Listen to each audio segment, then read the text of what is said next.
Dear students, Assalamu alaikum. Today we are going to start with geostationary satellites. ये topic 15.4 है और chapter 15 है class second year national book foundation. So this is comprehensive analysis of orbital speeds, geostationary parameters and planetary satellites. तो हम start कर लेते हैं geostationary satellites की डेफिनेशन से. A satellite that takes exactly 24 hours to circle the earth, remaining completely stationary above a specific point on the equator. तो जियो stationery satellites ऐसे satellite हैं जो अर्थ के किसी एक पॉइंट के हिसाब से फिक्स रहते हैं, उनकी पोजीशन चेंज नहीं होती और अर्थ की स्पिन मोशन के साथ सिंक्रोनाइज्ड हैं और 24 आवर्स लेते हैं एक रोटेशन कंप्लीट करने में. तो अर्थ की जो स्पिन मोशन है वो भी 24 आवर्स में है अबाउट इट्स ओन एक्सिस, और जियो स्टेशनरी सैटेलाइट की भी जो रोटेशन है इन फिक्स्ड ऑर्बिट्स वो 24 आवर्स है. तो अगर हम कहते हैं कि वो एक स्टेशनरी सैटेलाइट है with respect to a specific point on the equator, तो इसकी मिसाल ऐसे है कि अगर पाकिस्तान के ऊपर एक जियो स्टेशनरी सैटेलाइट है तो उसकी पोजीशन कभी भी चेंज नहीं होगी विद रिस्पेक्ट टू पाकिस्तान.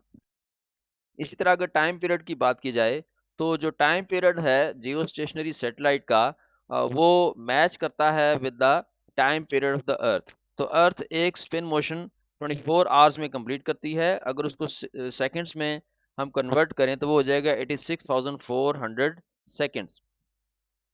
और जो जियो स्टेशनरी सैटेलाइट्स हैं इनका पर्पस कम्युनिकेशन है, वेदर मॉनिटरिंग है. और उसके बाद देखिए ऑर्बिटल डायनेमिक्स की अगर बात की जाए तो जियो स्टेशनरी सैटेलाइट जो हैं वो अलोंग द इक्वेटर मूव करते हैं. They revolve in equatorial plane at a specific radius R where gravitational pull provides the exact centripetal force needed. तो जो ज़मीन के चारों तरफ सैटेलाइट घूम रहे हैं तो वो ग्रेविटेशनल फोर्स की वजह से रोटेट कर रहे हैं. तो जो सेंट्रीपिटल फोर्स है that is because of gravitational force between earth and that satellite. तो ये एक ऑर्बिट है जियो स्टेशनरी सैटेलाइट का अलोंग द इक्वेटर. तो अगर इसकी बात की जाए तो M S is the mass of that satellite, और उस सैटेलाइट और सेंटर ऑफ अर्थ में जो डिस्टेंस है उसे हम स्मॉल आर से रिप्रेजेंट कर रहे हैं.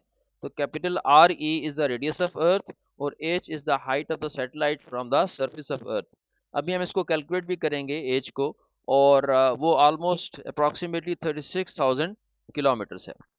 नेक्स्ट देखिए हम डेरिवेशन से स्टार्ट करते हैं. तो सबसे पहले जो सेंट्रीपिटल फोर्स है that is equal to gravitational force. तो ग्रेविटेशनल फोर्स की वजह से ही सेंट्रीपिटल फोर्स है. तो सैटेलाइट जो है उस पर ग्रेविटेशनल फोर्स एक्ट कर रही है, that is why it is revolving around the earth. तो ग्रेविटेशनल फोर्स की डायरेक्शन भी टुवर्ड्स द सेंटर ऑफ अर्थ है, और centripetal force is always directed towards the centre of that circular path जो कि सेंटर ऑफ अर्थ है. तो अगर सेंट्रीपिटल फोर्स की बात करें तो that is equal to mass into velocity square divided by radius. M S is the mass of satellite, V naught is the orbital velocity of that satellite. इसी तरह universal law of gravitation को अगर use करें तो जो force of gravity है between the earth and satellite that is equal to gravitational constant capital G, M E mass of earth, M S mass of satellite divided by R square, जबकि R is the distance between the centre of earth and satellite. तो देखिए M S दोनों side पे cancel हो जाएगा, are यहाँ पे divide हो रहा है, राइट पे जाके मल्टीप्लाई हो जाएगा और आर स्क्वेयर से कैंसिल आउट होके तो ये आर स्क्वेयर सिर्फ आर रह जाएगा. इसी तरह अगर आप लेफ्ट हैंड साइड पे देखें सिर्फ वी नॉट स्क्वेयर बच जाएगा, और अगर आप इसका स्क्वेयर रूट ले लें तो आप फिर orbital velocity of satellite find कर सकते हैं which is equal to G M E divided by small R, और साथ इसमें स्क्वेयर रूट आ जाएगा. Relating orbital velocity with circumference of geostationary satellite for one complete rotation around Earth, whereas r is the radius of the circular path and it is equal to sum of radius of Earth and height of satellite from surface of Earth. तो अब हम जरा orbital speed find करना चाह रहे हैं in terms of distance covered by satellite in one complete rotation and time period of that satellite. जबकि small R is equal to capital R E plus H, ये आपको पहले बता चुका हूँ. So s is the distance covered in one complete rotation and that is equal to circumference of the circular path or that orbit. So that is 2 pi r. इसी तरह small t time period के equal है जो कि जैसे आपको पहले बताया 24 आवर्स के इक्वल है. अब मैं इक्वेशन 1 और 2 का कंपैरिजन कर लेता हूँ. तो दोनों की लेफ्ट हैंड साइड इक्वल है तो राइट हैंड साइड को हम कंपेयर कर सकते हैं. So this is 2 pi r divided by capital T is equal to g mass of earth divided by small r, और यहाँ पे साथ में स्क्वायर रूट आ जाएगा. उसके बाद देखिए दोनों साइड्स पे अगर स्क्वायर कर लिया जाए तो ये हो जाएगा 4 pi square R square divided by T square, और राइट हैंड साइड पे स्क्वायर जो है वो स्क्वायर रूट से कैंसिल आउट हो जाएगा। So this is G mass of earth into small R. अब ये जो स्मॉल आर है ये लेफ्ट हैंड साइड पे आके आर स्क्वायर से मल्टीप्लाई होगा और ये हो जाएगा आर क्यूब। 4 पाई स्क्वायर यहाँ मल्टीप्लाई हो रहा है तो राइट पे जाके डिवाइड हो जाएगा, टी स्क्वायर यहाँ पे डिवाइड हो रहा है तो राइट पे जाके जी एम ई से मल्टीप्लाई हो जाएगा। तो अगर आप r फाइंड करना चाहते हैं तो दोनों साइड पे क्यूब रूट लेना पड़ेगा। तो जब हमने क्यूब रूट ले लिया तो आपके पास फिर ये r is equal to G M T square over 4 pi square आ जाएगा। अब इसमें वैल्यू सब्स्टिट्यूट कर लेते हैं। कैपिटल जी जो कि ग्रेविटेशनल कांस्टेंट है 6.67 10⁻11 Newton metre square per KG जी स्क्वायर इसकी वैल्यू है। M E is the mass of earth and that is 6 into 10⁻24 KG जी। Capital T time period of satellite है which is equal to time taken by earth to complete one spin motion, और वो 24 hours है। इसको जब आप seconds में convert करेंगे तो 60 से मल्टीप्लाई कर लें और 60 से डिवाइड कर लें और पाई की वैल्यू सब्स्टिट्यूट कर लें दैट इज 3.14। तो आप देखेंगे कि जो रेडियस ऑफ दैट ऑर्बिट है that is equal to 4.23 10⁻⁷ 7 metres. और अगर आप इसको किलोमीटर्स में कन्वर्ट करना चाह रहे हैं तो 1000 से डिवाइड करेंगे तो ये फिर हो जाएगा 4.23 10⁻⁴ किलोमीटर्स। उसके बाद देखिए calculation of orbital speed of satellite अगर की जाए तो orbital speed is equal to G M over R और ये स्क्वायर रूट हो जाएगा इसका। उसके बाद इसमें वैल्यूज अगर सब्स्टिट्यूट कर लें ग्रेविटेशनल कांस्टेंट की, मास ऑफ अर्थ की, स्मॉल आर जो कि भी हमने कैलकुलेट किया है, radius of that orbit in which Jio stationery satellite is rotating along the spin motion of the earth, तो ये फिर हो जाएगा 3.07 किलोमीटर्स पर सेकेंड। और आपको मालूम है कि जो किलो है that is equal to 10⁻³ If speed of geostationary satellite is less than orbital speed, then it will fall back to the earth।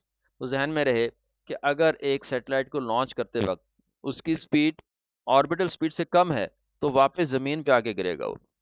If it's equal to orbital speed of satellite, it will keep on rotating along with spin motion of the earth। लेकिन अगर इसकी जो orbital speed है, orbital speed और जो satellite की speed है ये दोनों बराबर हैं तो फिर वो अपने फिक्स ऑर्बिट में जमीन के चारों तरफ घूमता घूमता रहेगा along the spin motion of earth. If it is greater than orbital speed that then it will move away from the earth into wilderness of the space.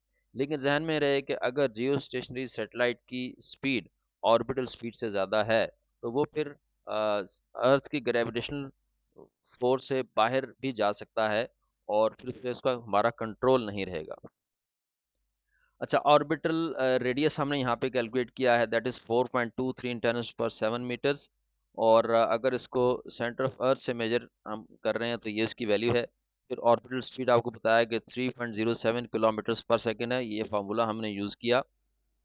This is the required tangential orbital speed for a Jio stationery satellite, और ये उसकी tangential speed है। Tangential speed का concept ये है कि कोई भी ऑब्जेक्ट जब सर्कुलर पाथ में रोटेट करती है तो उसकी velocity along the tangent to the circular path होगी। उसके बाद देखिए केस स्टडी है लूनर स्टेशनरी सैटेलाइट की, the moon challenge. A satellite staying fixed relative to the moon surface must match its rotation period of 27.3 days। तो एक satellite जो है अगर वो मून के चारों तरफ रोटेट कर रहा है with the motion of the moon तो उसका फिर टाइम पीरियड 27.3 डेज होगा। The calculated required orbital speed is approximately 88,407 kilometres. इसी तरह हिल स्फीयर लिमिटेशन देखिए, the moon's Hill sphere extends only up to रफली 60,000 किलोमीटर। तो चांद के ऊपर जो हिल है उसकी जो स्फीयर है उसकी 60,000 किलोमीटर वो एक्सटेंड होता है, और since 88,417 kilometers falls outside this boundary, Earth's gravitational force interferes, destabilizing the orbit and making lunar stationary orbits unfeasible। तो हम ये भी सोच सकते हैं कि जो मून की स्पिन मोशन है उसके साथ अगर हम सैटेलाइट की मोशन को मैच करवाएं तो एक ऐसा सैटेलाइट भी हो सकता है which is revolving around the moon. तो यहाँ पर वो समझाने की कोशिश कर रहे हैं कि जो अर्थ की ग्रेविटेशनल फोर्स है वो ये होने नहीं देती, और मून के चारों तरफ जो सैटेलाइट रोटेट कर रहा है उसको फिर वो डीस्टेबलाइज करता है।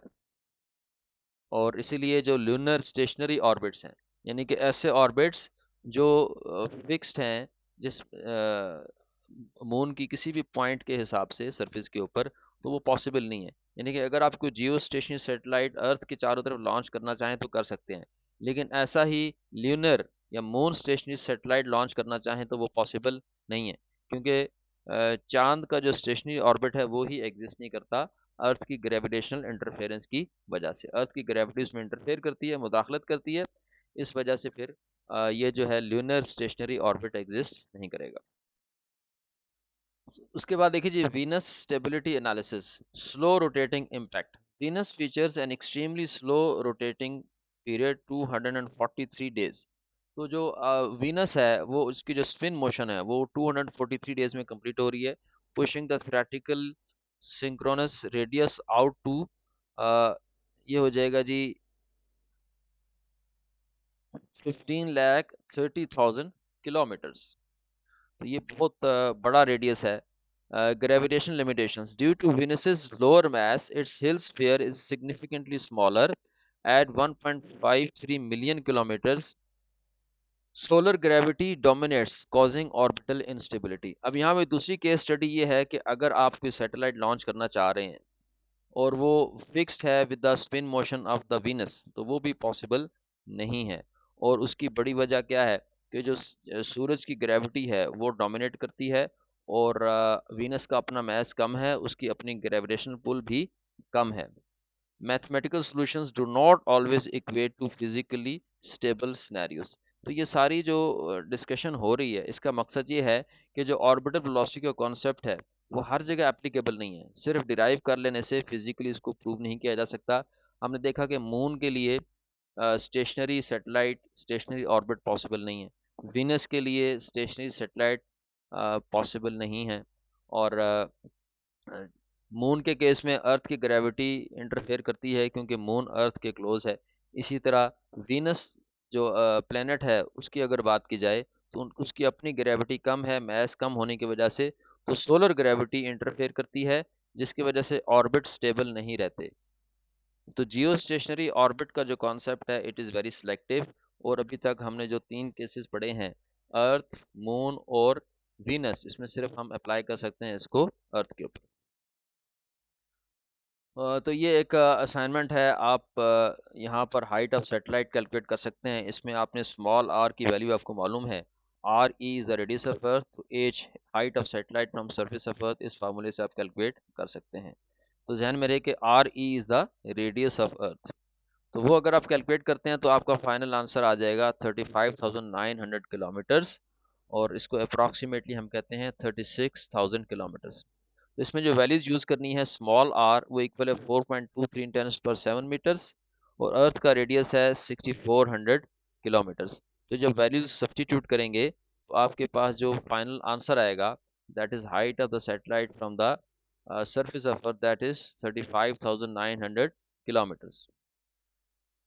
लास्ट पे समरी और कंक्लूजन अगर हम उसकी बात करें तो orbital mechanics successfully links planetary mass, rotational period and gravitational laws. However, practical implementation must always account for gravitational sphere boundaries, Hill spheres, and planetary stability limits।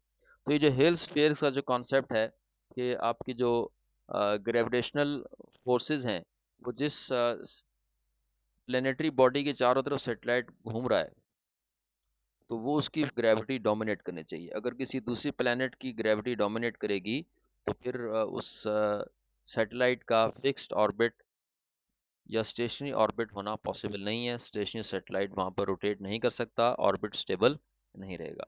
तो अगर कोई क्वेश्चन है तो प्लीज़ डू आस्क।